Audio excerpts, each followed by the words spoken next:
Selamat datang kembali di pembahasan mendalam kita. Banyak nih dari kita yang mungkin mikir ya, kalau percaya diri itu kayak bakat gitu.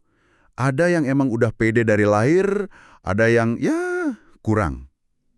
Bener banget tuh. Tapi nih, hari ini kita mau gali lebih dalam bab 15 dari bukunya Mel Robbins, The 5 Second Rule. Ini sumber kita ini agak menantang gagasan itu loh. Iya, benar. Buku ini bilang kalau percaya diri itu bukan sifat bawaan, tapi lebih ke skill, sesuatu yang bisa dilatih. Skill ya, menarik. Betul. Jadi misi kita hari ini tuh kayak ngebongkar gimana sih keberanian kecil sehari-hari, itu tindakan-tindakan simple. Itu yang justru bangun fondasi PD yang kokoh, bukan soal kepribadian kita gimana. Oke. Dan di buku ini banyak contoh nyatanya kan? Banyak banget nanti kita bahas. Sip. Nah, yang langsung bikin saya tertarik ya di bab ini, itu pemisahan tegas antara kepribadian sama percaya diri. Itu dia. Mel Robbins sendiri kan cerita, dia dulu tuh bisa aja ngomong di depan banyak orang, kelihatan vokal gitu. Tapi di dalamnya, wah merasa nggak aman banget. Persis. Itu nunjukin banget kalau PD itu bukan soal seberapa ekstrovert atau introvertnya kita kan. Bener, bisa jadi orang pendiam tapi yakin banget sama kemampuannya. Atau sebaliknya. Nah, itu poin krusialnya. Kepercayaan diri sejati, kata buku ini ya, itu lahir dari akumulasi, kumpulan dari tindakan-tindakan berani kita. Akumulasi tindakan ya, bukan perasaan. Bukan sekedar merasa berani, tapi beneran melakukan hal yang bikin kita ragu atau takut, sekecil apapun itu. Nah, tiap tindakan itu jadi kayak bukti gitu loh, buat diri sendiri. Ternyata gue bisa ya. Oke, ini jadi ingat cerita insinyur di Cisco yang ada di buku itu. Dia kan introvert ya.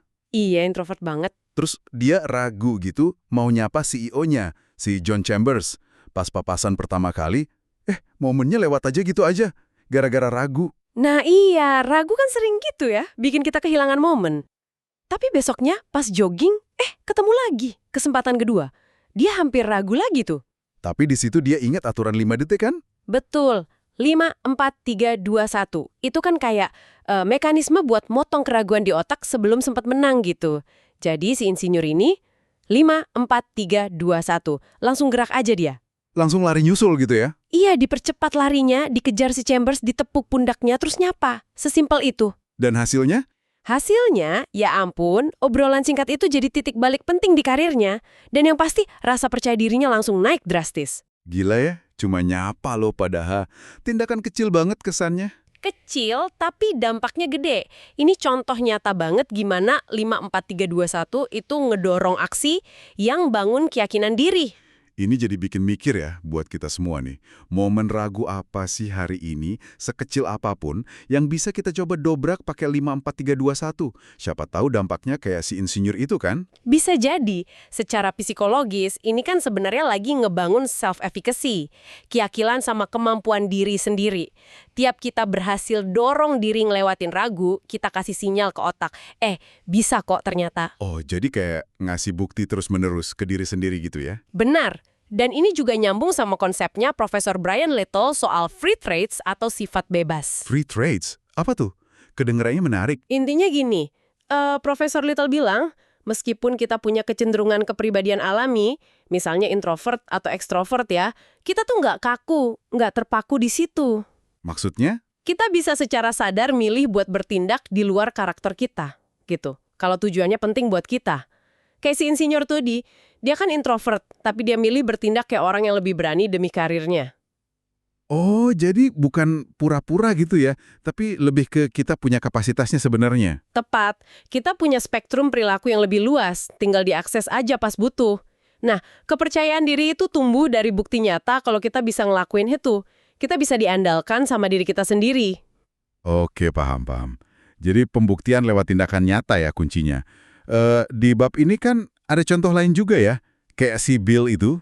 Iya, si Bill yang merasa kehilangan koneksi sama dirinya, dia mulai pakai aturan ini buat hal-hal kecil aja dulu.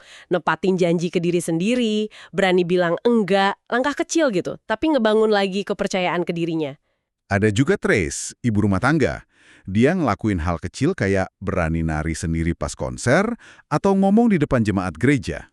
Nah, itu dia bilang ngasih dorongan besar banget buat PD-nya. Jadi emang jangan pernah remehin tindakan kecil yang konsisten. Bener banget. Ada Crystal juga yang berani nanya di sesi yang isinya cowok semua. Nubuo, yang bangkit lagi setelah kehilangan jabatan. Terus Jay, siswa SMA yang gugup tapi nekat ikut audisi drama. Stacy yang akhirnya berhenti ngumpet. Polanya sama semua kan? Iya, polanya jelas banget. Mereka semua pakai 5-4-3-2-1 buat dorong diri bertindak ngelewatin ragu. Persis, kuncinya tuh di latihan yang disengaja. Tiap kali kita pakai 5-4-3-2-1 buat dorong aksi, kita tuh lagi ngelatih otot keberanian sama kepercayaan diri. Lagi ngumpulin bukti, dikit demi sedikit, kalau kita tuh bisa diandalkan sama diri sendiri. Jadi, kesimpulan dari bab 15 ini rasanya, wah, memberdayakan banget ya. Percaya diri sejati itu ternyata bukan sesuatu yang kita punya atau nggak punya dari lahir. Betul, itu adalah hasil. Akibat dari keberanian kita buat bertindak. Terutama di momen-momen kecil yang biasanya kita hindari karena ragu atau takut itu. Jadi ini skill, bisa diasah, hari demi hari. Iya, sebuah skill. Nah, ini mungkin ninggalin satu pertanyaan penting nih buat Anda semua renungkan di rumah. Apa tuh? Coba pikirin deh, tindakan kecil apa yang mungkin sekarang terasa agak di luar zona nyaman Anda yang bisa Anda lakuin hari ini juga. Coba dorong diri pakai hitungan 5, 4, 3, 2, 1. Menarik. Ingat aja, ngebangun kepercayaan sama diri sendiri itu dimulai dari satu langkah berani itu, sekecil apapun kelihatannya. Coba aja dulu.